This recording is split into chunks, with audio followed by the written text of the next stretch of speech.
நம் வாழ்க்கை என்பது நம் மீது தடம் பதிக்கும் நபர்களை சந்திக்கும் ஒரு பயணம். இந்த பயணத்தில் சில நிகழ்வுகள் நமக்கு மகிழ்ச்சியையும் சில நமக்கு துன்பத்தையும் தரலாம். நம்மை புண்படுத்தியவர்கள் மீது கோபத்தையும் வெறுப்பையும் விட்டுவிட்டு அவர்களை மன்னிக்க கற்றுக்கொள்ள வேண்டும். இருப்பினும் அவர்களின் தவறுதலுக்கு மத்தியில் அவர்கள் நம் வாழ்வில் கொண்டு வந்த நன்மைகளையும் அவர்கள் நம்மை சிரிக்க வைத்த மற்றும் நமக்கு உதவி செய்த தருணங்களை நாம் ஒருபோதும் மறக்கக்கூடாது. நாம் ஒருவரை மன்னிப்பதன் மூலமும் நல்லதை கடைப்பிடிப்பதன் மூலமும் இருள் மற்றும் ஒளி இரண்டையும் தழுவி நாம் முன்னேற வேண்டும். இந்த எண்ணம் நம்மை வளரவும் மற்றவர்களை ஊக்குவிக்கவும் உதவுகிறது. இதை பற்றிய கதையை இங்கு காண்போம் வாருங்கள்.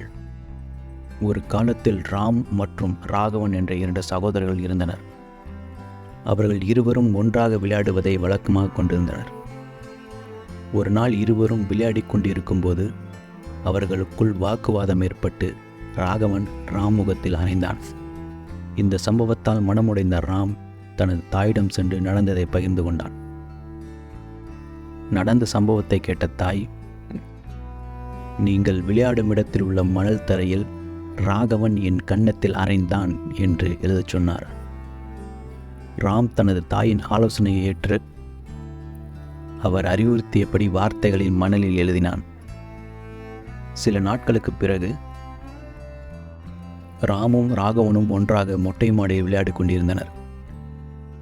அப்பொழுது ராம் கால் தவறி மாடியிலிருந்து விழ பார்த்தான். இதை சற்றும் எதிர்பார்க்காத ராகவன் ராமை தாங்கி பிடித்து விபத்திலிருந்து காப்பாற்றினான். உடனே சகோதரர்கள் இருவரும் தங்கள் தாயிடம் விரைந்து சென்று நடந்த சம்பவத்தை எடுத்து கூறினர். இதை கேட்ட அவர்களின் தாயார் கடவுளுக்கு நன்றி சொல்லிவிட்டு உடனே ஒரு கல்லில் ராகவன் என் உயிரை காப்பாற்றினான் என்று ராமிடம் எழுதச் சொன்னார். சற்று குழப்பமடைந்த ராம் அவரது தாயின் அறிவுறுத்தல்களில் உள்ள வித்தியாசத்தை பற்றி கேட்க ஆரம்பித்தான். அன்று ராகவன் என் கன்னத்தில் அறைந்த பொழுது மணலில் எழுதச் சொன்னீர்கள். பின்பு ராகவன் என் உயிரை காப்பாற்றிய போது கல்லில் ஏன் எழுதச் சொல்கிறீர்கள் என்று அவன் தன் தாயிடம் கேட்கத் தொடங்கினான். அதற்கு பதிலளித்த அவர்களின் தாயார், யாரேனும் நம்மை காயப்படுத்தினால் மணலில் எழுதிய எழுத்துக்களை காற்று அடித்து அழித்துவிடும். அதுபோல நாம் அவர்களை மன்னிப்பது நமக்கு முக்கியம் என்று விளக்கினார்.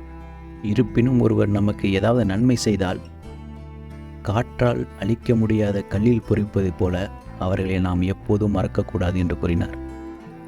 நம்மில் பலர் நம்மை யாரேனும் காயப்படுத்தினால் அவர்களை மன்னிப்பதற்கு பதிலாக அவர்களுக்கு எதிராக வெறுப்புணர்வை உருவாக்கி நம் மனதில் எதிர்மறை எண்ணங்களை ஏற்படுத்திக் கொள்கிறோம். மறுபுறம் ஒருவர் நமக்கு ஏதாவது நல்லது செய்தால் அதை நாம் எளிதாக மறந்து விடுகிறோம். இது நம் வாழ்க்கை வாழ சரியான வழி அல்ல.